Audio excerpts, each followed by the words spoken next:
nivyo amashuri ashobora kuba yateye agaciro mugo nowe qu'est-ce que tu fais pour y remédier?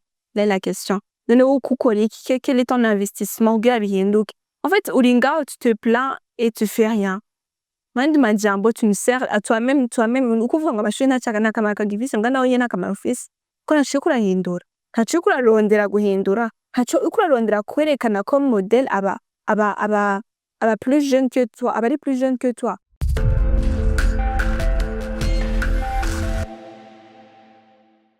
Mwiriwe canke mwaramutse bivanye naho umwe wese aherereye. Jewe ni Ineza Jules. Inyuma ya kamera ni Mr. Rogers. Iyi ni Iris Exclusive. Twabazaniye umutumire. Ni umwana ahejeje kuri École Internationale. Aragiye kutwidondora atubwire na vyinshi. Tukuramutse cyane. Sawa murakomeye. Nitwa Habimana Thaina Samuella. Métier international. Comment on veut section scientifique, bon, yego.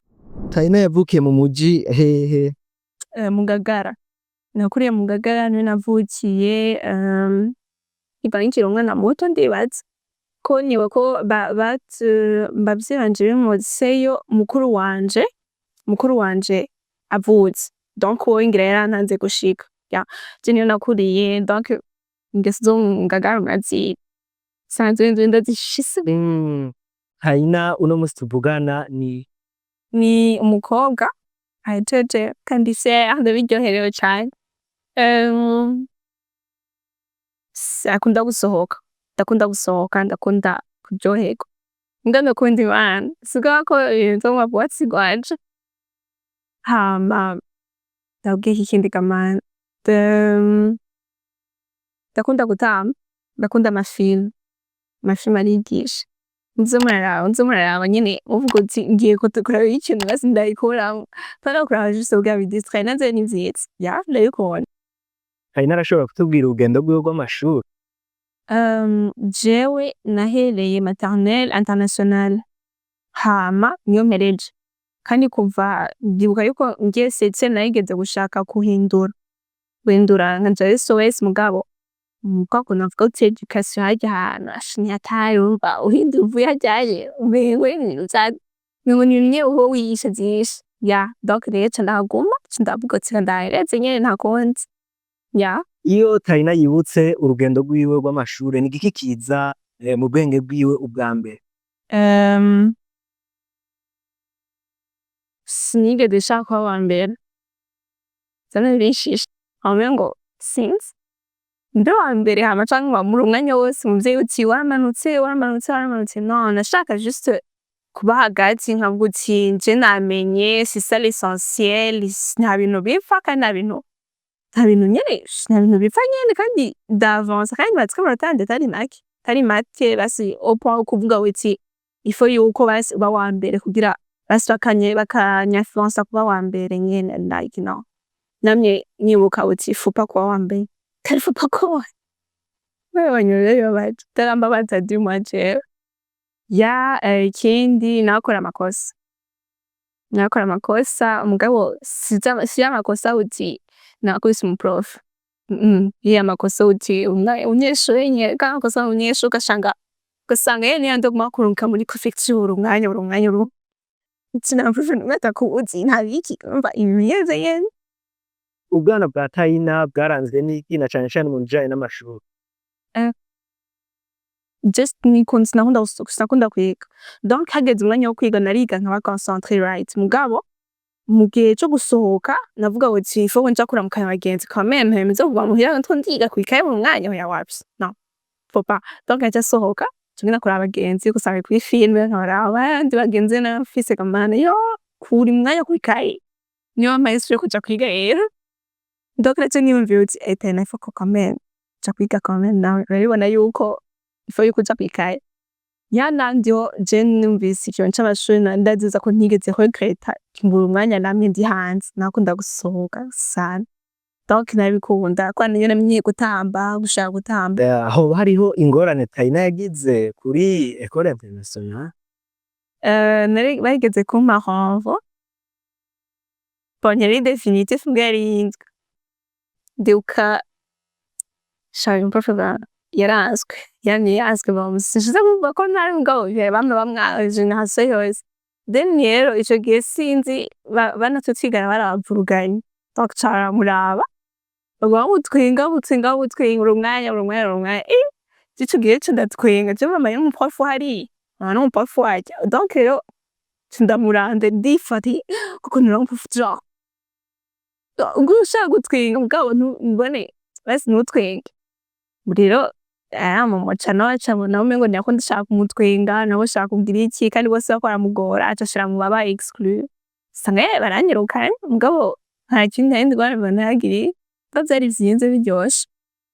Igiki wibaza ko École Internationale de Bujumbura yoba yarahaye Thaina kidasanzwe kizomufasha mu izindi? Prof baho naho n'ahandi hose namye numva prof bama kubaza uti watahuye genre bari interesa ku munyeshure donc ubonye ugwaye ntibakubwira ngo gushasha yicara ngaho kurigirisha ibiki hari n'ama infirmière hariyo na infirmière hariya so ko ugize malaise buri mwanya barakwitaho uri umunyeshure ugize ikibazo ukavuga uti je nasivye ngo kubera nina habaye entama uti nasivye kubera ninagwaye ntibakubwira uti ngo zana umudokiteri aho yasinye uti vraiment ngo yaragwaye bavuga uti umwana yaragwaye camutaka kandi camuha rattrapage nayo bari examen nayo bari iki baraguha rattrapage uvuze uti iyi leçon natahuye barakweexplica baravuga uti vraiment ngo umwana yatawe ko sanga na interrogation mwese mutayitoye basi class yose zinaza amashuri sanga class sinani umva fa ugaryoherwa gutahwa ni sawa cyo bose ndabasigarana mwese kimwe sawa ni sawa ngariya umunaniwe interrogation mwese barabaza uti cyabaye iki bari interesa akavuga uti none quel le problème uti nimwingire ikosa nakoze ingorane yahabaye uti n'explique nabi à quel point ugira munanirwa à ce point donc rero bashobora kuvuga uti umunyeshure afise ikibazo aha bakavuga uti sinzi basi ndinde kwa twege terminate de son professeur d'atterre n'était scientifique donc professeur d'atterre muri B so professeur d'atterre yakunda guca tubwira uti nabitaho ngo umwana aragumwe ngo ya ko murasakante rero ndibuka yaca songa asiyemo nka leçon yose leçon yari ndende son d'atterre sinzi ko muyize ngo ni ndende iyo leçon usanga ni igice kinininya gusa baragusubiriyemo byose genre ntaco yibagira like yabisamo byose cyangwa umuprof wa mate araho nawe yarashaka kuza kubaza akakwexplica uva kuvuga oya fecha bisubiramo then rero je ikintu nabonyeyo non seulement kandi babaza nabi uragize n'ikosa baragerageza baratolera so ndi babaza kwigisha bafise inziko sa prof aza kwigisha ashaka kugupersecuter uti umwana ashaka kumudubuza no ndakuvuga utagwe ashaka kumufasha gushika naho bakumva yuko bakabona yuko uri muri esheki y'ama pourcentage avuti ngira kunyene gufasha kunyene we kugiga imbere tukoranye hamwe na professeur ugira umunyeshuro bagakoranira hamwe juste ugira bagutetse imbasi babone yuko wamenye basi turi hafi yawe like basi nk'umuvyeyi bakunda kuvuga ico kintu non seulement ngo ntura prof turavyeyi bisigura yuko twebwe bien notre yani iradupreoccupa rero ico kintu rero bafatira ko cane ikunda cane bakunda ushobora kumubwira monsieur je wambabaje wavuze iki akaca excuse donc bazana bari batse umutima wo gutahura ukumvirizanya kukwigisha nyene urahejeje section scientifique kuri École Internationale de Bujumbura mbega Thaina kazoza kiwe kifashe gute ugiye kubandaniriza mu shaka kubandanya international business yego mugabo faculté iyo nyene mugabo si système anglophone yego mugabo nize francophone umutsi nganje gose chevuga ati kamere naco mweza conchika kandi arico kokatsi like nshaka cyane persa cyane mu cyo cyongereza kandi naminde bikondera abariko baradukurikirana ntibumva ico arico international business mbega kubera iki international business wayitoye wisunzi? Namye nkunda business kuva 8e ndibuka ko ariyo natanguye kwiyumvira uti kazoza kanje nizo ni imyaka mike ya mugabo natanguye kwiyumvira ndavyentasa ndavuga uti faut pas que je rate ko namye fise abagenzi bankuriye cane hama ico kintu caranigishije namuvuga uti il faut yuko basi sirate iyo opportunité yo kumenya ico nshaka kuba. Then rero naribajije uti qu'est-ce que je ferais en tant qu'adulte après là nk'igize imyaka yo mu adulte niyo naheze amashure, quelle est la suite? Donc rero naciye ntangura kwiyumvira ati sinoba umuganga. Ico kintu co mana mumbabarire abariko baradukurikirana mugabo ntabwo nashaka vraiment ko avoka wapi nzo kuburana wapi. Hama ca niyumvira ati business nayikunze kandi kubera ikintu biraduha uri umugore uri muri business biraguha ukuntu liberté sinzi ko muyibona. Mbona nk'umugabo uri muri business biguha ya liberté wari usanganywe, sinzi ko muko muratahura murashobora kuba mwigenza en fait mufatwa nk'umengo wowe uri umugabo ufise akazi c'est normal kandi urinjiza ufise inzu yawe ibiki. Uri umukobwa ufise business yawe c'est quelque chose que tu es fier d'avoir, genre ni ikintu uvuga uti ndafise kandi uti j'ai réussi quelque part, uti ngeze ahantu ese ukavuga ukumva yuko hari ahantu wageze ahantu abagabo banahageze biyumva nabone. Donc uri umugore ufise business je ndamufana ndamwadimira. C'est quoi umudocteur ni amashure aba wize, umunani n'amashure aba wize nivyo uragwana n'intambara imwe imwe kugira ushobore kugera ahantu kure. Mugabo uri business woman hari ibintu ucanamwo bimwe n'abagabo nta bintu vyawe uti bibiri différent ngo nivyo nyene mupambana hamwe garuka ariko mucatanga kuko uti ibintu vy'abagabo ibintu vy'abagore nta na hamwe bivuye. Ndibuka yuko barageze kumbwira uti ngo business ngo bijyanye n'ama commerce ngo vyo kurondera higeze kuba umengo muri 2015 vyabaye abagore bacarimbura uti ntidushobora kuguma muri iyi situation.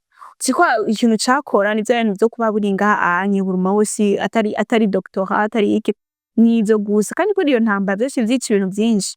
Donc rero baciye ngo baba oblige kuza abagore no bavyumviriye uvyumve abagore bavyumviye uti reka tugende hanze tuzana ibintu vyo hanze kuko vyo ngaho ntinze bigisigaye bimwe bimwe.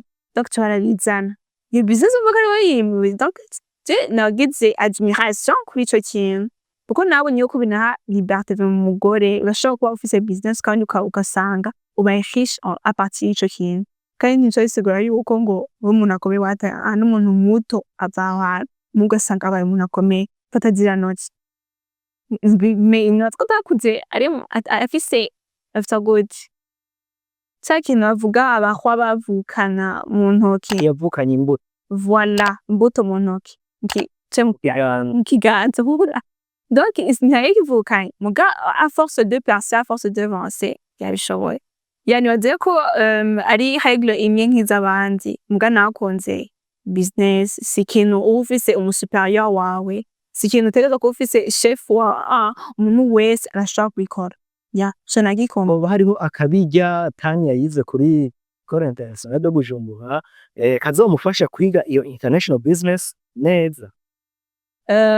Ego École Internationale ikintu nahigiye ni le fait yuko hari igoreye ahantu hamwe vraiment igoreye ahantu hitwa utegereza kwa wumvetse ibintu byinshi baraguha ama devoir baraguha ama exercice tellement ni byinshi cyane.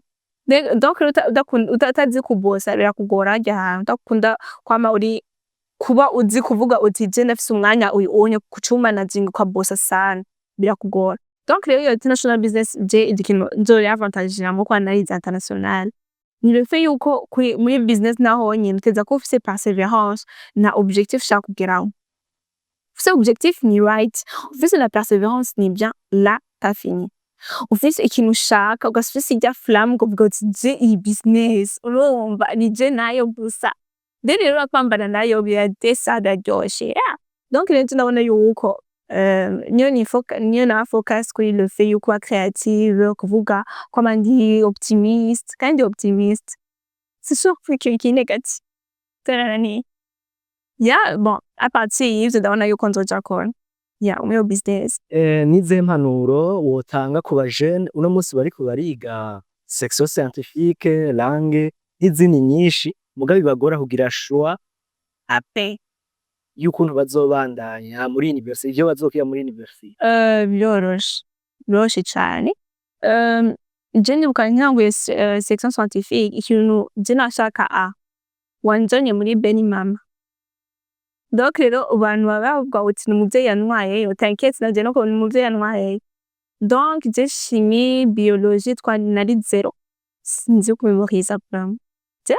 Umpaye ikintu memoriza ni wa 5 nyene ndayimaîtrise. Mbwa kuvuga uti ndicaye, uti ikaye, stated, wapi, 0. Donc je shize kubwira yuko ikintu nanye fatirako yari qu'est-ce que je vais apprendre ahantu ndi. Niko kuntu nama ndondera uti kwiga ko uti kwiga ikintu. Basi nkagira nkisanga muri milieu ndi avantageux. Nisange ndahano jewe nije profita. Ntaba ari wewe gusa untwaye, ntaba ari uyunye yagiye abishaka. Naje ndashaka guprofita. Donc je nkanje navuye biologie ndayizi, ndayikunze, chimie ndayikunze. Mugabo urumva ko base ntavyo narinzi. Kandi urabona ko batacu bizomfasha. Donc rero nshize kubwira yuko ce que tu étudies ne fait pas ce que tu seras. Ntibizodétermina ico uzoba. Ndafise abagenzi batazi kwiga basi. Navuga uti amashure nsigwanje. Aba bagenzi urumva business yo mwaba. Vyitwe uti abarazi kurondera inoti. Urumva?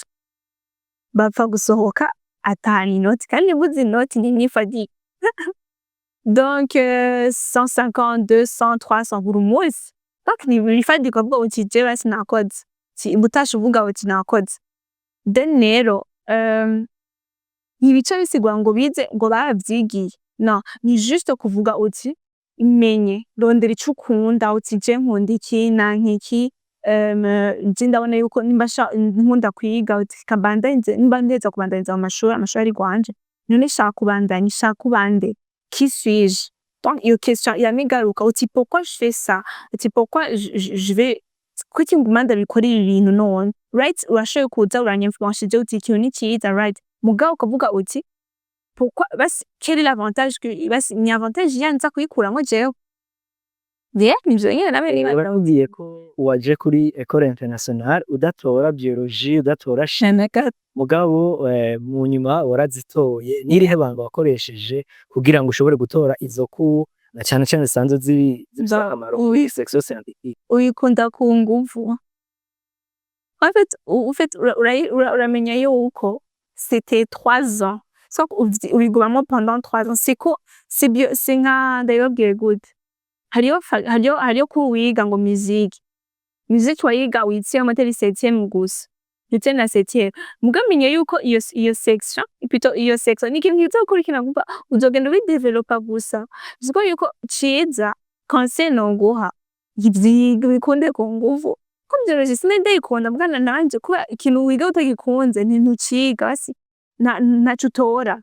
Donc urakunda maths ku nguvu, urayikunda kugira uyitore, urashaka kuyiga kugira ubitore, urashaka kumemoriza kugira. Donc biva kuri wewe. Donc no conseil yuko bishake bikunde. Kunda biologie even if utayikunda, even if utabona importance yayo. Rondera iyo importance. Rondera iyo importance uyikuramwo, rondera ikintu nyene ciza ugikuramwo kubera ikintu cose ntuzi ubuzima bwawe futur. Donc ubu sinzi uti dans 50 ans bizoba vyagenze nuku kandi ngo uzohura n'iki mu buzima bwanje bwose. Ziko ko iyo biologie nize ishobora kunya avantage nge kanaka muri situation kanaka. Donc ikunde uyige uko ikintu cose ntucigire ubusa, nkizana ku busa. Like rero na conseil vraiment cige ugikunde ucigire uvuge uti even if tatuzobandanya ntaco bizomera mu buzima mugabo ubuzima bwanje ntabwo nzi. Then kadacige ndakigiye comme réserve. Kuko ushaka kuvuga uti ndize guteka mbwa utarisi yuko uzi ko utazogumana abakozi, uzi ko utazoba umutunzi wataye uzungura basi ugira abakozi benshi. Donc guteka uravyiye ukavuga uti ni connaissance. Gushona ni connaissance uvuga uti sinzi ko mbega babigishije kuzoreshonesha ubwo urunyuzi. Para buri munsi ugiye kumutaye igifungo kiravuye kumutaye ni connaissance juste wiyiga ukavuga uti even if atari ubuzima bwanje ntigezokigumana. Kwiga scientifique kuri Thaina biroroshe mbega bivuze iki kuri Thaina? Ntivyoroshe ko nabwiye ko je nkunda gusohoka. uri umusatsi uriko ukunda gusohoka sha inzora gusohokana section scientifique birashoboka canke birashoboka nanjye sinasohoka none mugabo nawe waratoye ego naritoye irihe banga wakoresheje kugira ngo ushobore gutora ikibazo ca leta? bon si kuvuga ni uko kuntu kuvuga uti si ukudasohoka no ni kuvuga ni kumenya kuvuga right ndi gusohoka ndabikunda mbwa quelles sont mes priorités sinicaye ariko ndafatirako cane nicaye ngira ama objectif ya basi kiza prioritairement donc kagishira hejuru kagishira imbere uti nicaye kitaza kugaruka gifise umwanya wo kugaruka jewe exeta nashaka kuvuga uti nashoboye kuvuga uti reka basi ndayige reka basi ndayipriorize kubera ibintu vyo gusohoka nco bizonyungukira muri uwo mwanya wo gusohoka uzosohoka mejeje tika ndabikoporte ndabirindize gatoya donc je nibaza yuko scientifique ntiyoroshe kandi ntinagoye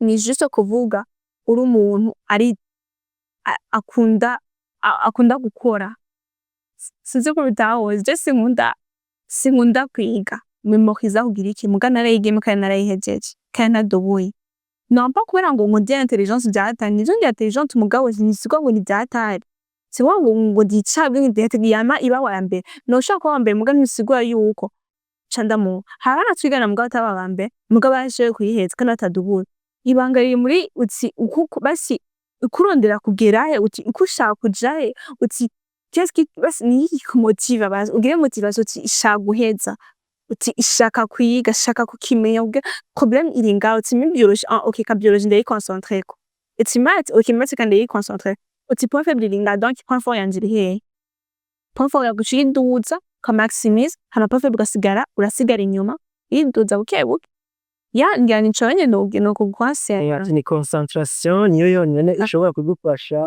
kwiga ikikunanira ni ncutora ukavuga uti magaze he muri amashure magaze muri section donc nicaye nkunda nicaye nakonde ya Barcelona cyangwa Real Madrid Barca urunani Dinamo bon Dinamo muri izo zibiri ndanakunda IBC umugenzi wanje ni umeneur donc ndayikunda hama muri Dinamo naho Mbabare mugabo filmane ngira nkore film ya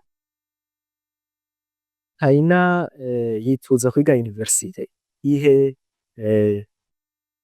wumva atari banga je nashaka kure université coréenne kubera iratanga ama scholarship kandi nibaza yuko connaissance zabo zombera bénéfique dans na basi ivyo bonyigisha vyonyungukira jewe cyane par rapport yabo donc ni byinshi bonzanira je noba par rapport kwa ndazi ndakunda naraje kuraba lettre d'admission umuntu yakambwira uti ni lettre de motivation plutôt nze numva aka yandika uti muri lettre de motivation ngurandika ngo kintu ngo wozanira université kavuga izo bintu navyo ni ndamuzaniye amahera yacu gana kenda wozaniye bon ndavuga uti en tout cas c'est kiri ganzane bro kinavuga bon jina kintu cyataye cyane cyane nshaka kwiga université coréenne non seulement baciga mu congereza donc accent plutôt beaucoup accentuer ijya enseignement y'icongereza shapi ya nigiki wibaza ko inyuma yo kwiga université coréenne uzoza gufasha Burundi Thaina avuye muri Corée BC bon just charles changaruka ntiheza nzogaruka meje nka master narakoze après donc après des années ubundi nzagaruka barahindutse ya development ko aravuga yo muri nane Burundi bwifashe 2040 ubutayimere 2000 ndavuga wibaza ko woterera gute muri iyo mbono kazoza igihugu cacu ciza c'Uburundi ko nshaka kuzocrea village y'abarphelins y'aba moins demi plus demi village dans ya village dans la SOS est-ce que je kimbabaza nuko juste en fait hariyo akarimbi nuvuga ko ari nk'akarimbi hari abantu barabafu baraorphelins ugasanga ntibashoboye kwifasha mugabo hari n'abavyeyi dame hari n'abakecuru novuga canke abasokuru urabona ko international business ifitaniye isano no kugira orphelinat ujyana na gato muga iyo onye ni navuga gute ni rêve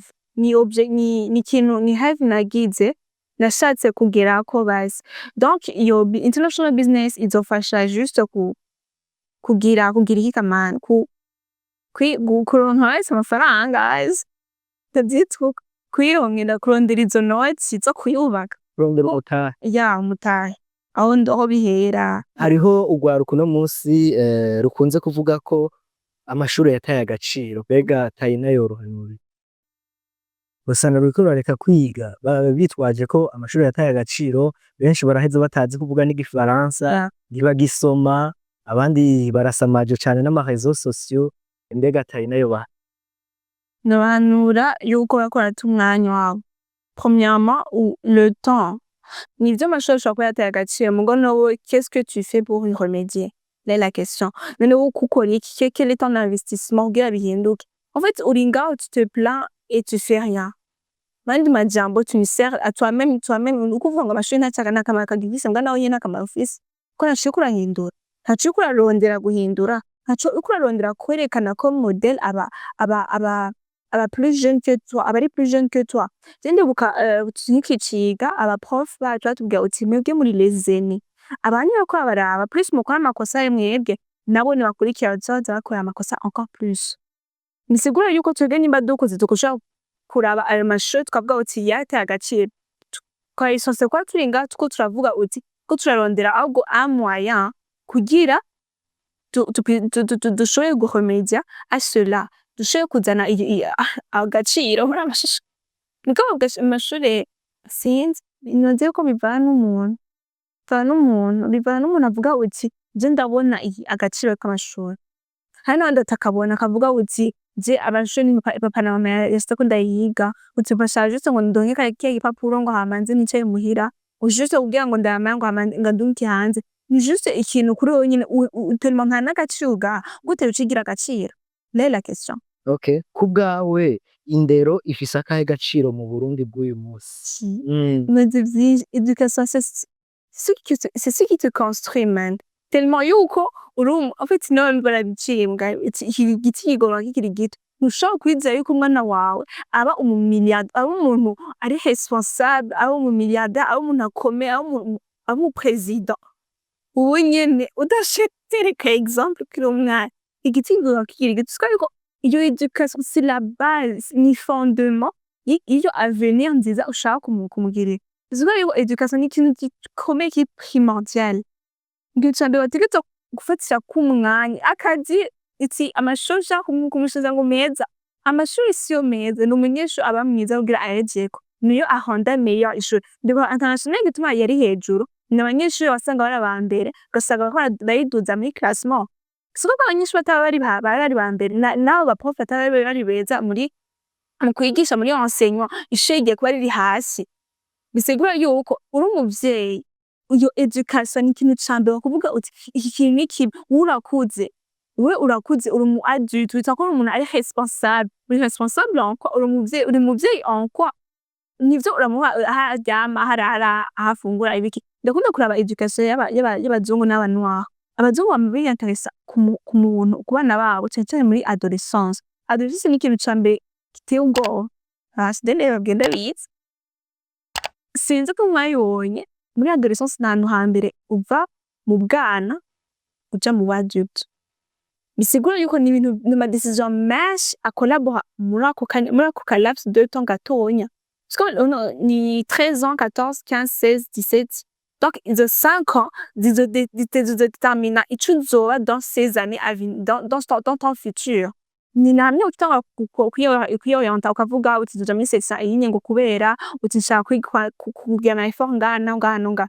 Bisigura yuko utaronse education nziza, utaronse iyo connaissance nziza, utaronse iyo soif yo kwiga, yo gushaka gutanga nawe, yo gushaka kwiga ibindi vyiza, sinzonza nganda kwiyatonde ko urungana wanje uti shaka kuba mu president ntigeze ndakurera nk'umuntu. Namwereka uti ikibi kiri ngaha kico niki, uti ifo gukora iki, ifo kunukora iki. Mbwa kandi ifo kwiyenteresa umwana arafise conscience, arafise ivyumvira, arafise karya kajwi nawe ufise, arafise arafise bwa kundi aba ashaka yuko bamutahura nkuko nawe ushaka ko wewe akumvira. Donc rero je novuga uti connaissance plutôt education ni ikintu ca mbere nimba ushaka kuko umwana wawe agira ahantu heza mufate neza, mufate nk'amata y'umushitsi. Niko bavuga. Ego kubera iki abana benshi biga École Internationale de Bujumbura, SOS, École Française n'ahandi badakunda kwiga kaminuza zo ngaha yo gucara? Nibaza yuko parfois barabona itandukaniro en fait kenshi amashuri uvuze uba usanga ari nk'aba n'abategetsi bayigira, nk'abana usanga abavyeyi barize hanze, ugasanga nabo nyene baje ngaho mu Burundi kubera akazi, kubera bafonde famille. Uburundi ni bwiza cane, ni juste kuvuga uti education professeur hari professeur babuneglige, hari professeur babushira hasi. Education bavuga buti je ndaje ngaho ngira mu mpembe, uti abanyeshuri nabo baragorana sije jenyene. Ego abanyeshuri bari ngaho nyene baragorana muga nabo nyene ndafise nabo nyene bafise uruhara nukuri abanyeshuri bashize kugora mugabo nabo nyene barafisemo uruhara, urafisemo responsabilité yuko qu'on soin iyo education. Bizigora yuko utayiponye soin kuki ubushaka tuve wewe utuja imbere uko utoya umuprofesseur ari kwigisha ntaja hagati mu banyeshuri aje imbere yawe, aje imbere y'abanyeshuri bose. Bizigora ko wewe bakora kurabirako wifashe nabi nabo bifata nabi, wifashe neza nabo bifata neza. Nzorabe abanyeshuri bakora n'abataga n'amakado kuri ku ma diplome ku maki bara prof yabafashe neza, yabahaye agaciro uko umunyeshuri ashaka kumva yuko il a le droit d'étudier uti nawe narafise na utamenye no uyu mwaka t'as le droit yo kumenya. C'est en fait ni droit yawe yo kwiga uti ni kuri place yawe aho n'ahantu hawe ni ikibanza cawe. Kubwawe amakaminuza ashishikare kwitaho abanyeshuri abikore neza mu kwitaho abanyeshuri kuvuga uti kugira ngo bashobore kuyahurura. Kuvuga uti abanyeshuri nivyo ni benshi cane uti mugure ama haut-parleur. Donc rero ama université ico dukeneye kugira yatira aba banyeshuri na raison nimwe bako barabaha yo kuhaguma ngo bahige uko misiyo yuko bagenda suko banka igihugu cabo baragikunda cane ko ndagikunda cane mais pour toi sindiko ndanka kuja muri Kure kubera ikintu ndonderayo connaissance, ndonderayo une vie universitaire nziza. Donc ndondera ikiruta ikindi. Voilà. Then rero ndiko niyumvira uti mu université yokora iki nibahindure leur stratégie, bavuge uti abanyeshuri bicara gute, uti premier abanyeshuri bicara gute, bicaye nka batatu université no tumushure muri Kure tuca ari batatu tuca turi babiri. Urumva kumva yuko bokwitaho uti abanyeshuri biga gute hanze bama bavyita uti umunyeshuri urumva c'est l'avenir uti n'umutware w'ejo. N'abapolisi bakunda kubivuga karanyoba batanye bafate neza abanyeshure babahe nyene novuga ngo care zimeze neza nayibona mu myaka 10.